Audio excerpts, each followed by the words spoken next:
quarto ano. Como é que vocês estão? Tudo bem? Bom, estamos aqui hoje, né? Mais uma quinta-feira, juntinhos, para iniciarmos mais uma aula de ensino religioso. Bom, então fazendo uma revisão daquilo que a gente viu na aula passada, né? Nós falamos sobre o mandamento mais importante, né? Nós falamos primeiro sobre as leis, não foi isso? As leis que protegem as crianças. E depois nós falamos sobre o mandamento, né? O mandamento mais importante, né? Que um doutor da lei perguntou a Jesus: qual é o mandamento mais importante? Jesus respondeu. Qual foi mesmo? Quem ainda lembra? Bom, Jesus disse: o mandamento mais importante é esse. Então, vamos lá. Ó Senhor nosso Deus, é o único Senhor. Ame o Senhor seu Deus com todo o coração, com toda a sua alma, com toda a mente e com todas as forças. Então, esse é o primeiro mandamento mais importante. E ele acrescentou ainda mais um. O segundo mandamento mais importante é: ame os outros como a você mesmo. Não há outro mandamento mais importante que esses dois. Bom, criança, então analisando bem, né? O que é mais importante? O que vem em primeiro lugar? Primeiro lugar é o quê? Amar a Deus sobre todas as coisas. E depois, amar o próximo como a si mesmo. Certo? Ok? Então, não esqueça. Então, eu passei para vocês uma pequena atividade com 2 questionários, tá? Que foi no dia 13. A atividade, a primeira, diz assim: o doutor da lei reuniu os 2 mandamentos mais importantes, né? No caso, numa só frase. Reescreva com suas próprias palavras. Então, você poderia, né, ter pego lá do texto ou formar sua frase, você mesmo formar sua frase. Bom, aqui nós temos uma sugestão, tá certo? Qual é a sugestão? Ele disse que era preciso amar a Deus acima de tudo e amar os outros como a nós mesmos. Pronto, só isso, certo? Bom, então confiram e vejam o que foi que vocês colocaram aí. Não precisa ser igual a isso aqui não, tá? É com suas próprias palavras. Então, não é obrigado a ser do mesmo jeitinho não. Bom, a segunda questão foi sobre, né? Complete cada frase com uma das palavras do quadro. A palavra era ser justa, confiar, condenar, amar a humanidade, ter fé. Bom, então na primeira frase: se uma criança é sempre criticada, aprende a condenar. Se uma criança recebe estímulo, aprende a confiar. Se uma criança vive com igualdade, aprende a ser justa. Se uma criança vive com segurança, aprende a ter fé. E se uma criança vive com amizade, aprende a amar a humanidade. Certo? Ok? Bom, então observem aí, né, como a gente pode estar, né, completando, observando essas frases, como elas completaram aí, né, com as palavras corretas, certo? Ok? Bom, e observe, né, o que é cada um dentro da lei, né? Aprende aquilo que vive, né? Se você vive no mundo, no meio de pessoas que têm fé, você também tem fé. Se você vive no meio de pessoas que brigam, você também vai aprender a brigar. Então, cada um, né, é de acordo com o meio em que ele vive, certo? Bom, então, agora vamos iniciar o nosso novo conteúdo, que nós vamos falar sobre os profetas de ontem e de hoje, tá bom?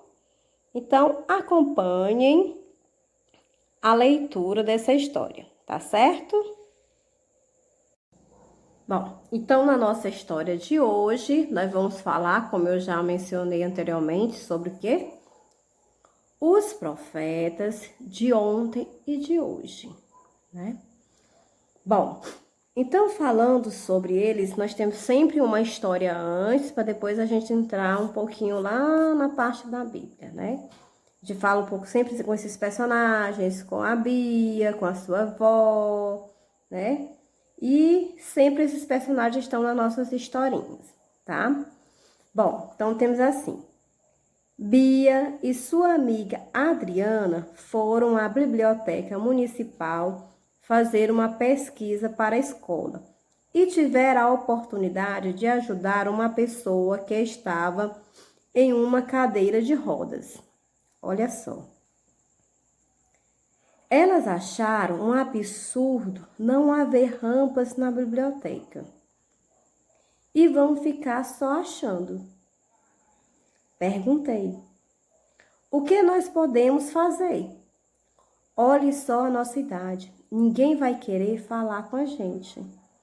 Bom, então, até esse momento a gente pode observar que essas duas personagens, a Adriana e a Bia, elas se preocuparam com aquela situação de não haver, né, uma rampa para aquele cadeirante subir, né?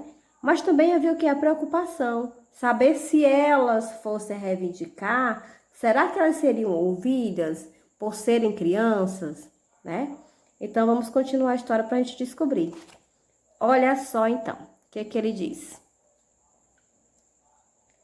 Foi aí que meus pais entraram na conversa. Eles disseram que devemos sempre denunciar as coisas erradas.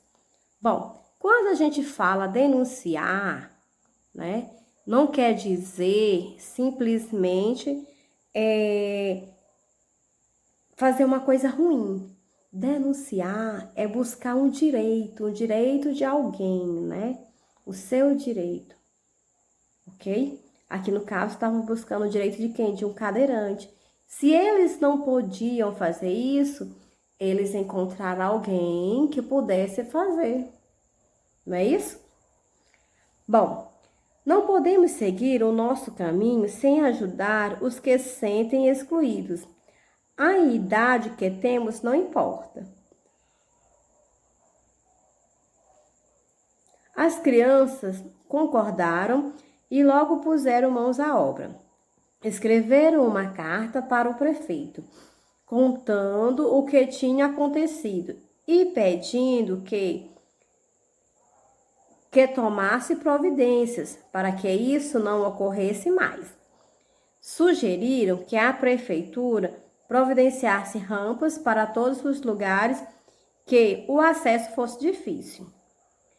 O prefeito respondeu à carta. Ele disse que nós poderíamos ajudar, indicando os lugares em que julgávamos necessárias as rampas. No começo, eu fiquei meio brava e disse: puxa, não tenho tempo para isso. Depois pensei melhor e cheguei à conclusão de que precisa estar disposto a ajudar. Bom, tá vendo só? Bom, às vezes as pessoas que estão à frente a administrar um local ou uma cidade como prefeito, às vezes eles não sabem quais são as necessidades do nosso bairro, né?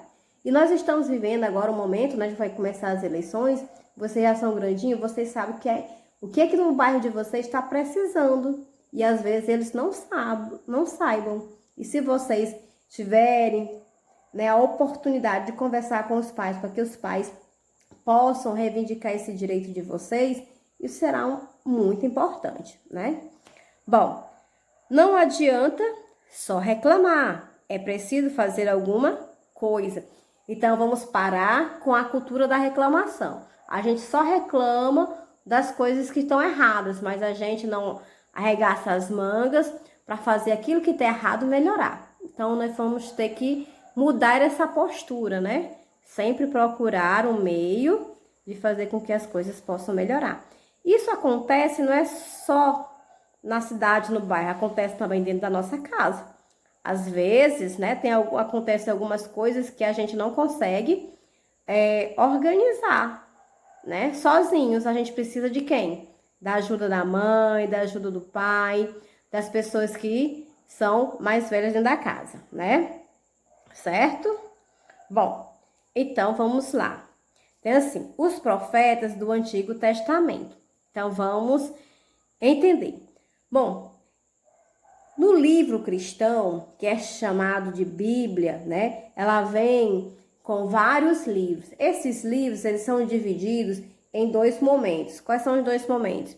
O Antigo Testamento e o Novo Testamento, certo?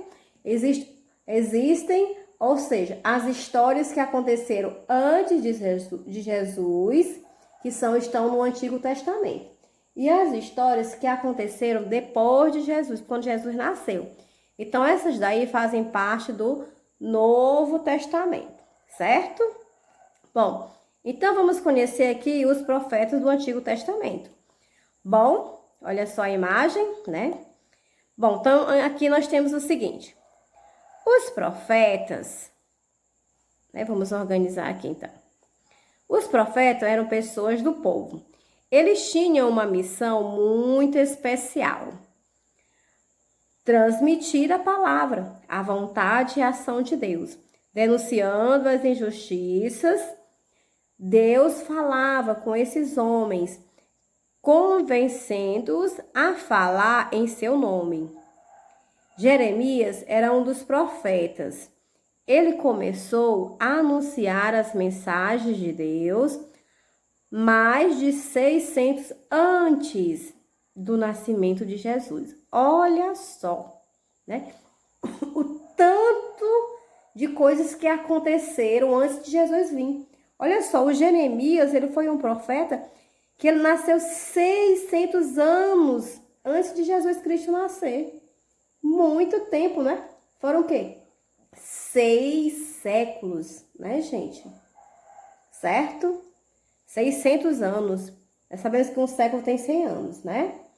Bom, quando Deus o chamou, ele disse: eu não sei como falar, pois sou muito jovem.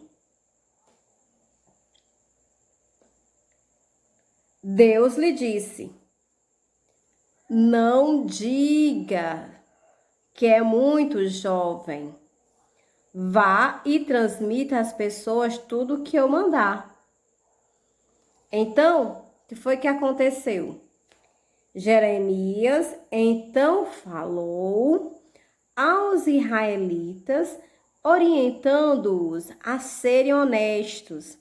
Pediu que não explorasse os estrangeiros, os órfãos e as viúvas, e que não matassem inocentes. Eles não deveriam adorar outros deuses, nem confiar em palavras mentirosas, né? Ok? Certo? Bom, se assim o fizessem, Deus permitiria que eles continuassem vivendo nas terras que ele havia dado a seus antepassados. O povo não obedeceu. Então, Deus anunciou por meio de Jeremias que uma terrível desgraça cairia sobre o povo, como castigo por seus pecados. Bom, gente, então, diante dessa história aqui de Jeremias, né, do profeta Jeremias, o que é que nós podemos explorar daqui, né? Os ensinamentos de Deus, né? Novamente, os mandamentos. Que Deus aqui entrou em contato com quem? Com Jeremias, para que ele falasse dos mandamentos. Olha só o que foi que ele disse aqui, né? Que, no caso, fossem o quê? Honestos, principalmente a honestidade, né? Com a honestidade é que faz se crescer uma nação. Uma nação onde a maioria das pessoas são desonestas, acaba não indo para lugar nenhum, né? Simplesmente é uma nação pobre. Pobre em todos os sentidos, né?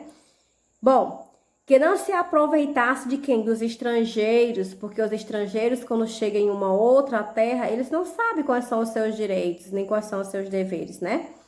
Bom, os órfãos, ou seja, aqueles que não tinham quem os defendesse, né? Ou seja, os órfãos são pessoas que são o quê? Que não tem pai nem tem mãe. Então, eles não têm quem os defendam. Então, que não, as pessoas não se aproveitem de quem é órfão. E as viúvas também não têm um marido para que a defenda, né? Bom, e nem matasse inocentes. Ou seja, acontece muito, né, de alguém pagar um crime no lugar de outro. Já pensou? Se tivesse a lei da morte, né, de matar, já teria morrido muitos inocentes. Porque em muitos casos, né, pessoas são culpadas de um crime e depois de algum tempo se descobre que eles são inocentes, né? E se fosse direto para a morte, já pensou? Não teria como voltar atrás, né? Seria muito difícil. Bom, então, diante dessa história, o que é que vocês, né, nós podemos aproveitar para aprender, para memorizar? Que nós devemos sermos honestos, né? E sempre se importar com a causa do outro, ajudar o outro, né? Nós estamos vivendo um momento difícil que é lembrado nas televisões o tempo inteiro, que é o quê? Que essa pandemia, com essa doença que pode matar as pessoas, que pode chegar a matar a muitas, como já morreu milhares e milhares de pessoas no mundo, né? Aqui mesmo no Brasil, a gente sabe pelos noticiários que já morreram mais de 100 mil pessoas, ou seja, dentro de um período de 3 meses, que talvez no ano passado eu não tenho dados, mas durante o ano inteiro levou um período de tempo maior para que morresse essa quantidade de pessoas. E a gente está vendo que está morrendo uma quantidade muito elevada, muito grande de pessoas por uma só doença, né? Nós tivemos que mudar a nossa rotina. Mas o que não pode mudar em nós é o quê? A solidariedade, a gente poder ajudar o próximo sempre, né? A gente ajudar com aquilo que pode. Se pode ajudar com a palavra, que bom, ajude com a palavra, certo? Bom, então era sobre isso, né? Sobre os profetas do Antigo Testamento e que vocês possam se lembrar de quem? Do profeta Jeremias. O profeta Jeremias, ele estava onde? Ele veio a 600 antes, né, do nascimento de Jesus Cristo, né? E ele falava para quem? Para as pessoas de Israel, né? Os israelitas, certo? Bom, então, era isso. Será que ele tinha coragem de ir lá e falar com esse povo? Não, ele teve medo. Assim como nós também, às vezes nós temos medo de falar ao público, né? Mas aí Deus o encorajou, não tenha medo, né? Tenha coragem, vá em frente, você consegue. Então, também assim somos nós. Às vezes nós estamos com medo, mas tem alguém da nossa família que nos encoraja a fazer o que é bom.